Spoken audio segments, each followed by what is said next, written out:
As India enters the 10th year of goods and services tax, the focus of the government has shifted gradually from just implementation to how to improve its efficiency. जय हिंद, नमस्कार, very warm welcome to Raj Malhotra IAS. मेरा नाम है पीयूष और आज के इस छोटे से सेशन में डिस्कस करेंगे क्या फोकस है आज की डेट में गुड्स एंड सर्विसेज टैक्स को लेके, जो अपने इंप्लीमेंटेशन के रोल आउट के 10वें साल में एंटर कर रहा है। तो बने रहिएगा till the very end, this is going to be very interesting. See the point here is that कोई भी रिफॉर्म जो है 10 साल, उसके लिए एक relatively good amount of time period होता है ये देखने के लिए कि क्या इंप्रूवमेंट्स के स्कोप हैं, क्या नई चीजें करनी पड़ेंगी, फर्दर उस रिफॉर्म को कैसे आगे जो है और बेटर बनाया जा सकता है ओवरऑल सभी इकोनॉमी, पूरे इकोनॉमी को बेनिफिट करने के लिए।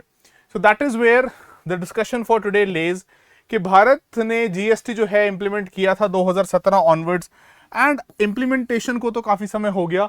एफिशिएंसी को लेकर जो है कई दफा इश्यूज जो हैं वो निकल के आते रहे हैं। And mind you, in the age of growing artificial intelligence and its adaptation, GST को हम we cannot leave alone GST without adding these technologies. All right, further अगर हम GST की बात करते हैं तो जो मैं आपको बता रहा हूं कि this is now as GST turns 10, the focus now goes on to how further we can add efficiency to the overall ecosystem of goods and services tax. यानी कि AI driven compliance, faster refunds, जो एक कह लो constant जो है challenge रहा है refunds के लिए, डिलेज, कंप्लायंस में issues, then going on to data sharing and very importantly making an overall stronger impact in the entire GST reform agenda. So एक एक करके इनको डिस्कस करेंगे and very importantly micro small medium enterprises जो आपका focus है government का right now to add jobs, to add employment via the secondary sector, the industrial sector, and उसमें भी पर्टिकुलरली जो हमारा माइक्रो स्मॉल मीडियम एंटरप्राइजेस हैं जिनको हम लघु उद्योग कहते हैं हिंदी में, कि एमएसएमईज के थ्रू जो है which already are they are set to be the backbone of the secondary sector, they contribute majorly towards your exports, majorly towards your job creation, albeit in the informal sector, but उनके लिए भी GST जो है वो काफी hurdles जो है साथ साथ लेके आया है, इस चीज को नकार नहीं सकते। तो उसको भी कैसे बेहतर करा जा सकता है इस पर्टिकुलर एफिशिएंसी को इंप्रूव करने वाले पूरे एआई इंटीग्रेशन के लिए, तो उस बारे में बात करेंगे। Alright, then further if we take a look at what the focus has been on now, use of artificial intelligence किस किस पर्टिकुलर चीजों में यूज हो सकता है पूरे जीएसटी इकोसिस्टम में, risk based scrutiny and audits जहां पे रिक्वायर्ड हैं, fraud detection and any kind of anomaly या फिर डिस्क्रिपेंसी जहां पे है उनको उसके अलर्ट राउंड करने में, smarter matching and insights, then productive analytics for ensuring कि कंप्लायंस जो है वो बेटर हो पाए, क्योंकि माइंड यू जीएसटी में कंप्लायंस इश्यूज भी रहे हैं। लोगों ने सिस्टम को भी बाईपास करने के लिए, फ्रॉड करने के लिए, fake invoicing and what not has been discovered.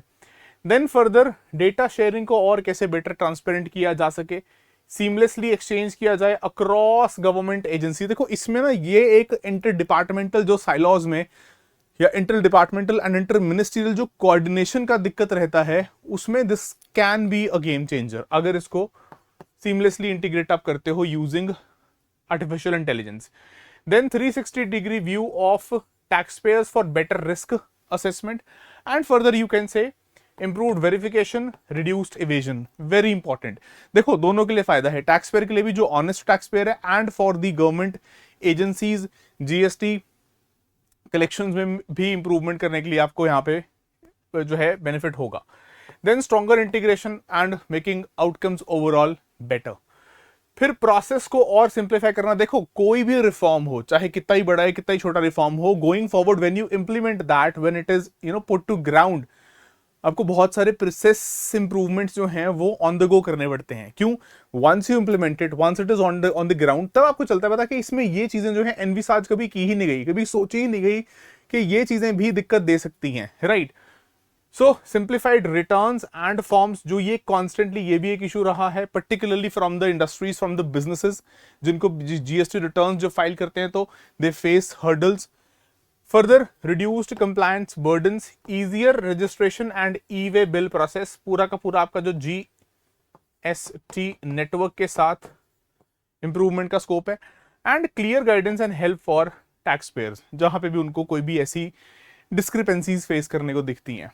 अच्छा, then further tighter enforcement, data driven enforcement and targeting. के देखो कहीं पे भी किसी को अदरवाइज अननेसेसरीली टारगेट नहीं किया जा रहा, डेटा बैक्ड जो है आप you can build the cases कि जहां पे इवेजन आपको दिखाई दे रहा है।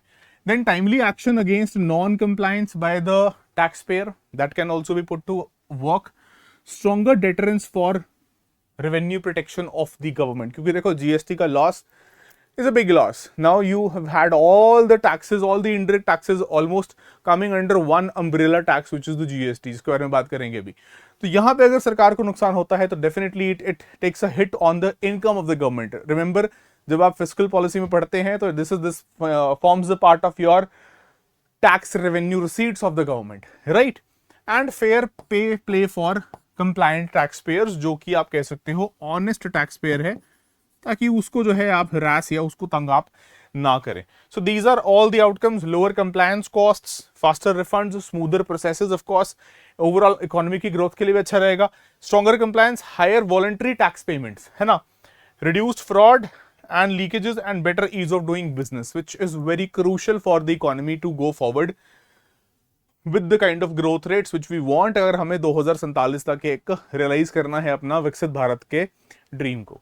Alright, so that is this particular part, key focus areas. अब देखो यहाँ पे further हम कि technology making compliance simpler, fairer and smarter, which we have spoken of. But particularly since I was also telling you initially in the initial part of the discussion कि secondary sector को लेकर efficiency बढ़ाना और उसके अंदर job creation करना जो है एक focus हमारा required है given the kind of demography which we have. तो उसके लिए government it is increasingly using tech to simplify compliance, particularly जो मैं बोल रहा था माइक्रो स्मॉल मीडियम एंटरप्राइजेस के लिए, which play a crucial part with in the secondary sector, जिसमें इनकम टैक्स, इनका जीएसटी और कस्टम डेटाबेस को इंटीग्रेट करना, इंप्रूव करना, रिस्क असेसमेंट को, टैक्स एविजन को कर्ब करना एंड रिड्यूस मैनुअल इंटरवेंशन, ताकि कोई भी हैसल्स या हरासमेंट्स जो हैं वो फॉलो अप ना करें, right? So that is one data ecosystem and stronger governance, income tax, customs and the goods and services tax. तो इस पर्टिकुलर रिफॉर्म को, मतलब इस पर्टिकुलर चीज को विद इन द जीएसटी जो है आगे लेके जाना इज डेफिनेटली रिक्वायर्ड। अच्छा, फिर देखो अब इसके अंदर पर्टिकुलरली किन एरियाज पे फोकस रह सकता है कि एक तो एआई के साथ एडवांस्ड एनालिटिक्स, जो बात हुई है, pattern detection etcetera.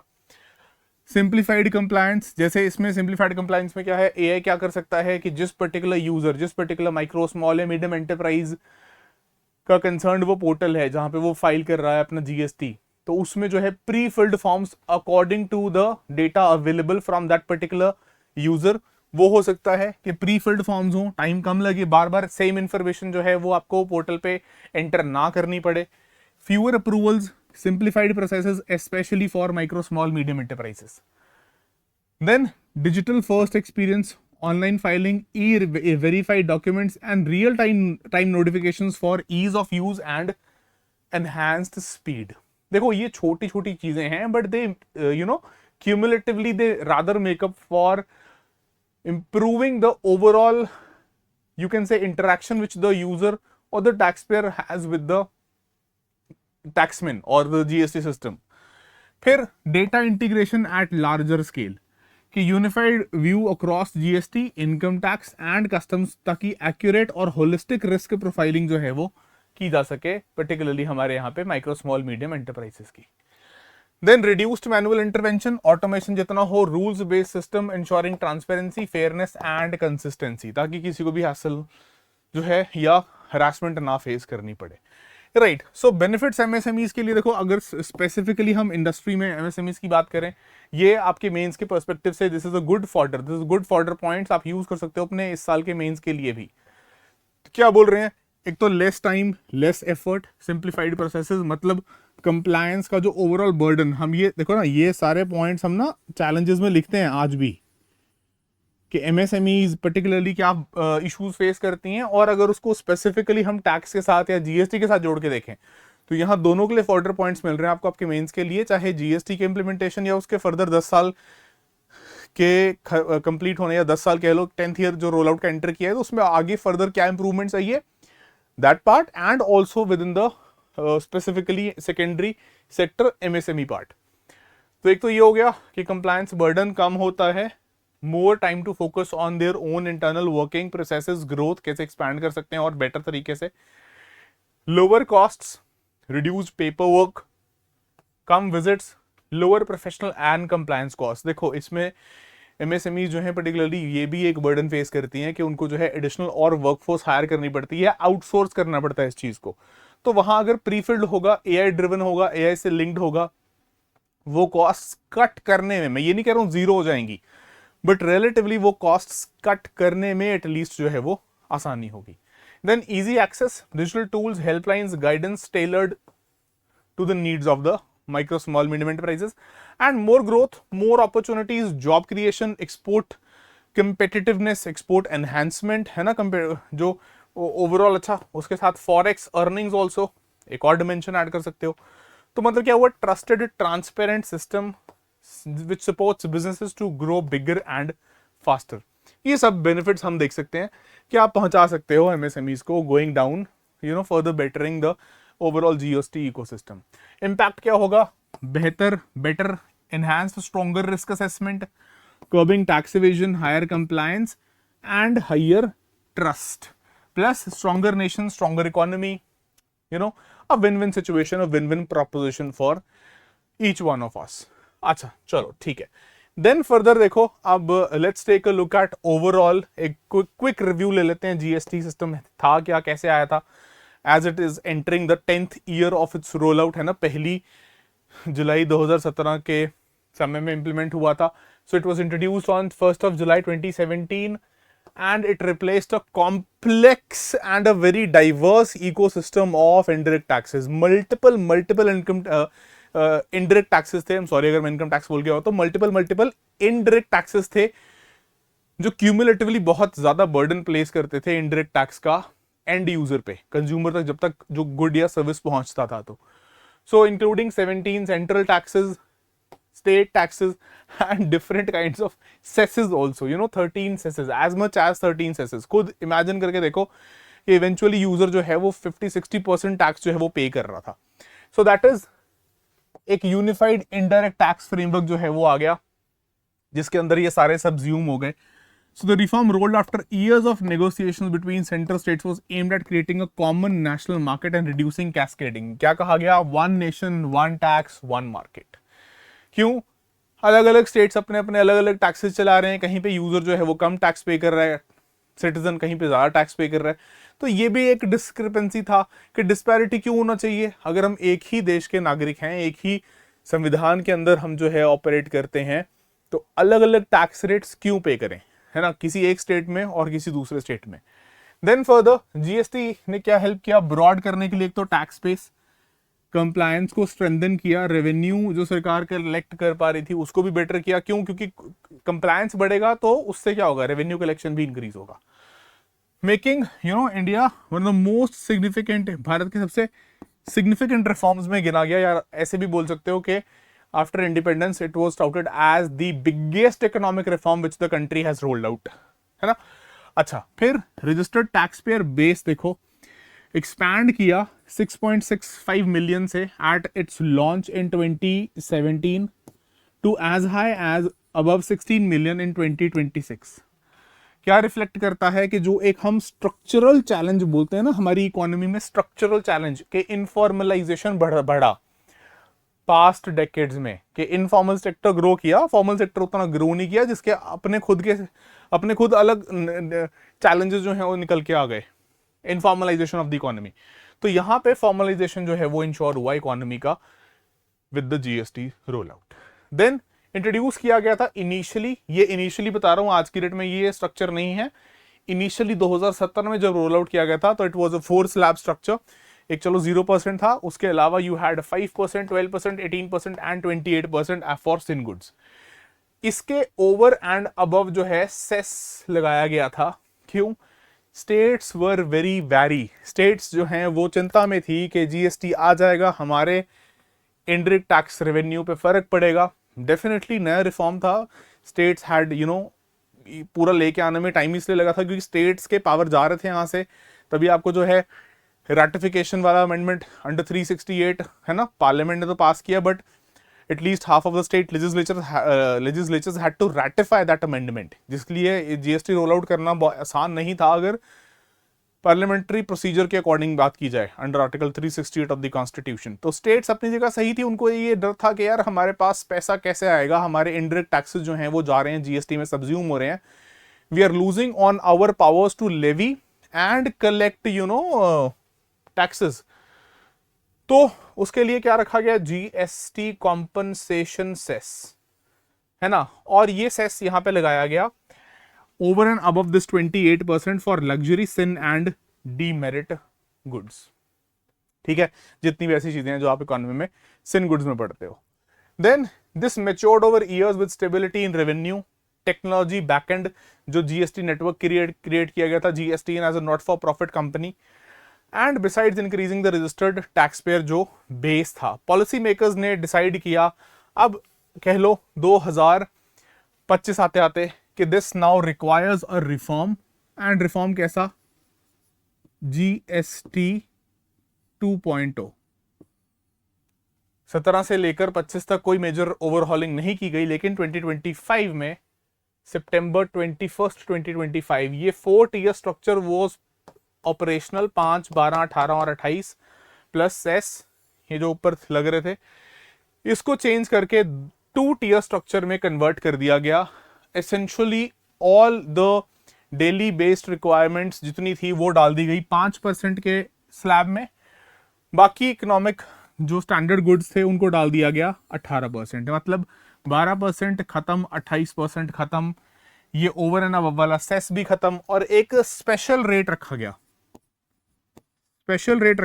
Eight 40% luxury and demerit goods के लिए। ठीक है, जो ओवर एंड अबव सेस था उसके लिए जीएसटी काउंसिल ने यूनानिमसली अप्रूव किया कि जब तक जीएसटी कॉम्पनसेशन सेस पे करा जा रहा है तब तक वो सेस लगेगा, उसके बाद जो सेस है वो भी खत्म हो जाएगा, that GST compensation cess. So overall इसका इफेक्ट क्या पड़ा इकोनॉमी के ऊपर, कि क्योंकि एसेंशियल आइटम्स जो थे मेजरली वो 18% या 12% से गिर के 5% की टैक्स रेट में आ गए, overall costs reduced, most items their prices went down, which meant that savings for the people of the country। क्यों, वही चीज जहां पे वो 18% या 12% टैक्स पे कर रहे थे, now it went to as low as 5%, which meant purchasing power के तरीके से देखा जाए तो उनको अब कम स्पेंड करना पड़ रहा था वही सेम लाइफस्टाइल मेंटेन करने के लिए। ठीक है, I hope that makes sense to you. Alright, so then a decade of impact and a future of growth, we have discussed the entire thing. Let me just sum up this video for you now very quickly. So one nation, one tax, one market, creating one unified economic space, जिसको ध्यान में रख के 2017 में एक constitutional amendment के through इसको लेके आया गया था। वाइडर हुआ tax base, better compliance ensure करने के लिए, हम और एफिशिएंट बनाने के लिए जो है the systems are trying to integrate AI technology driven systems, higher revenues, ease of doing business को promote करना, simple processes, lesser compliance burden and better EODB, and more savings, more consumption, which would mean more scope for GDP growth, more tax revenue receipts for the government, and better spending capacity for the entire economy. That is how you can envisage, that is 10 years of transformation, building a stronger, simpler and prosperous Bharat. ठीक है, चलिए, तो I hope this has given you some understanding, some clarity. ये आपके GST reforms के लिए भी important बन सकता है, आप मेंस के लिए भी इसको जो है फॉर्डर पॉइंट्स की तरह यूज कर सकते हैं, and also for your secondary sector, particularly the micro, small and medium enterprises. ठीक है, so that is a wrap from my side. मैं पीयूष लूंगा आपसे इजाजत। Thank you so much. If you felt that you gained something from this video, make sure आप जाते जाते like button please hit कर दीजिए and share this with your family and friends. Thank you so much. जय हिंद, जय भारत।